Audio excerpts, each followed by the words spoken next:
What's going on YouTube? This is Dre the Plug coming at you guys with some more technical heat. In this video, I'm going to explain to you guys how to add an ultrasonic sensor to whatever Arduino project that you guys have, just to show you guys the whole process of using the ultrasonic sensors. Pretty sure some of you guys probably have seen or probably done heard about it. It's one of the best sensors to use for Arduino project. It's really useful, and I'm always impressed on how snappy it is and how good it works. There's other ones that's better out there, but this one isn't too bad for the price. It's really cheap, super cheap, less than $3 or something like that. So let's get into it. I'm gonna show you guys the code. I'm gonna show you guys how to construct it as always, and then I'm gonna show you guys how to make it work and show you guys the distances and how to change different areas where you want to either track something from a certain range, or if you just want to just check out the sensing in general from your laptop.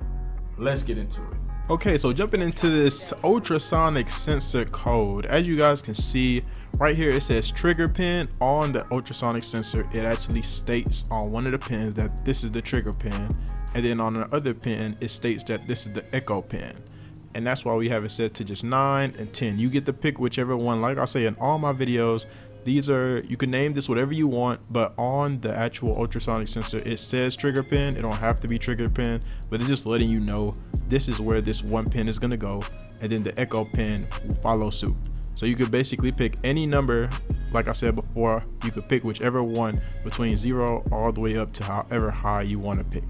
And then also you're gonna have one pin that's gonna connect to the 5-volt power supply, and then the other one is gonna connect to the ground. So in total you're gonna have 4 pins, and these are the 2 where you actually direct. And what they mean by trigger, it sends off a sound pulse, and then the echo is what ends up capturing it when it comes back from the two sensors that's on it. So basically it's just letting you know the trigger is going to shoot out the sounds, the echo is going to catch it, and that based on those 2 signals is going to calculate the distance. Right here is my void setup. This pretty much sets up both of those pins, and both of those, A, the trigger one, and then B, the echo one.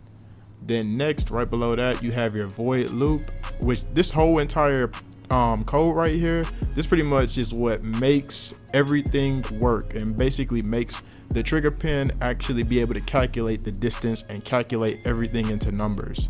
So looking into this, let me show you guys real quick. You go to tools, you'll go to serial monitor, and then boom, that basically will allow you to see different centimeters. It's calculated into centimeters. Right here is the calculation for centimeters. Can you change it into inches? Can you change it into other measurements? Yes, but it's better to just do centimeters because it's way easier and you'll get a more precise, accurate distance when you're trying to calculate stuff. Let me show you guys, see how I like it change. I'm actually putting my hand over it. Now I'm actually show you guys the actual visual of how the sensor actually works. Let's get into it.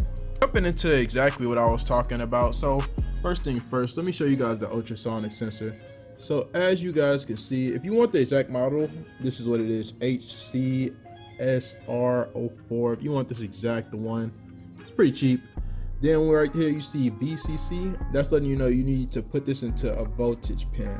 And I know the Arduino, it comes with a 3.31, but it won't even work unless you plug it up to the 5-volt one.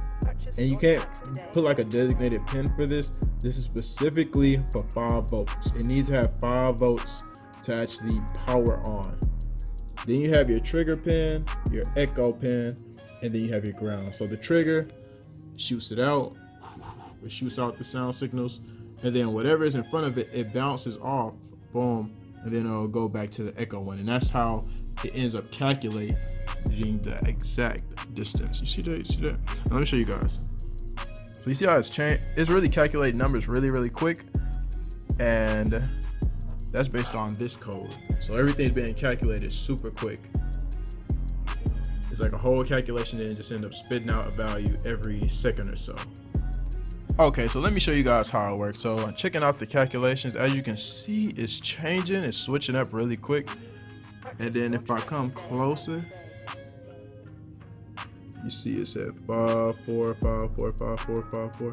See how accurate it is? Basically from the laptop to where this is like 5 to 4 centimeters.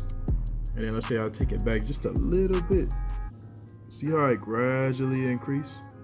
So that's how accurate the sensor is. So this is a powerful electrical component you will want to add to your project for anything, because it's so accurate to be so cheap and so easily constructed. So now jumping into how I ended up making this connect, right?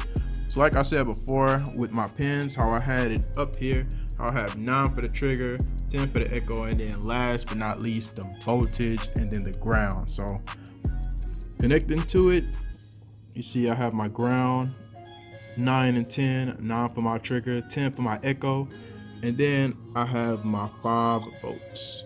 And the colors coordinate to the exact same thing. And that concludes this video, man. Let me know what y'all think. Y'all should definitely consider this sensor if y'all want to have a sensor on your project, because it's pretty legit. And that concludes this video. Don't forget to comment, like, and subscribe. It really do help the channel. Definitely go check out my Instagram, DreDaPlug123. And then go also check out my other YouTube channel. I'll have a link down below. This was the channel I started a little while ago. It's basically about barbering and basically giving your own self a fresh cut and looking nice when you step out the house. So definitely check out that channel. I do all types of different haircuts. And be looking forward for the next video that drops. And I'm out.